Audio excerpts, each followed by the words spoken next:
ঘূর্ণিঝড় রিমালের প্রভাব দেখতে কুয়াকাটায় ভিড় জমাচ্ছেন পর্যটকসহ স্থানীয়রা। পর্যটকরা ব্যস্ত উত্তাল সমুদ্রের ছবি তুলতে, প্রিয়জনদের দেখাতে কেউ বা আবার করছেন ভিডিও, কেউ আবার মুঠোফোনে জানাচ্ছেন রিমালের সর্বশেষ অবস্থা। ট্যুরিস্ট পুলিশের পক্ষ থেকে মাইকে বারবার সতর্কতাবাণী প্রচার করার পরও অবস্থানের নড়চড় নেই কারও। মন ভরে দেখছেন অশান্ত সমুদ্রের রূপ, শুনছেন গর্জন। পর্যটকদের নিরাপত্তা নিশ্চিত করতে শক্ত অবস্থানে ট্যুরিস্ট পুলিশ। বন্ধ করে দেয়া হয়েছে আশেপাশের সব দোকান, দুর্ঘটনা এড়াতে টানানো হয়েছে লাল পতাকা। পায়রা সমুদ্র বন্দর থেকে ২০০ কিলোমিটার দক্ষিণে অবস্থান করছে ঘূর্ণিঝড় রিমাল।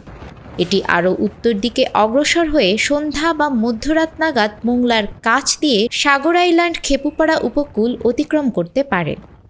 বাংলাদেশের উপকূলীয় এলাকায় প্রবল ঘূর্ণিঝড়ের অগ্রভাগের প্রভাবে দমকা হাওয়াসহ বৃষ্টি শুরু হয়েছে। আফরিন আপি, আমাদের সময়।